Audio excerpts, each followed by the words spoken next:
ഇന്ന് നമ്മൾ ഉണ്ടാക്കാൻ പോകുന്നത് ദോശയാണ് കേട്ടോ. ഗോതമ്പ് മടക്ക് ദോശ. വളരെ സിമ്പിളായിട്ട് കുറച്ച് ഗോതമ്പ് പൊടി എടുത്തിട്ട് ആവശ്യത്തിന് ഉപ്പിട്ട് കൊടുക്കുക, വെള്ളം ഒഴിച്ച് കൊടുക്കുക,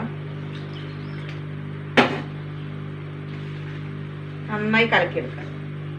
കുറച്ച് തേങ്ങ, കുറച്ച് പഞ്ചസാര കേട്ടോ, ആവശ്യത്തിന് മതി. കുറച്ച് ഏലക്കാപ്പൊടി ഇട്ടാ, പഞ്ചസാര ഏലക്കായും കൂടി പൊടിച്ച് വേണം.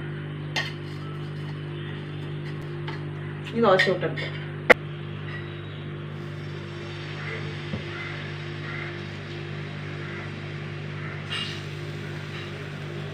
ഒന്ന് വേകട്ടെ.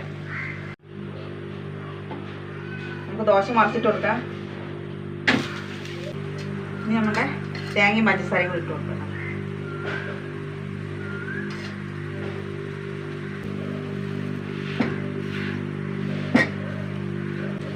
മടക്ക് ദോശ റെഡി ആയിട്ടാ.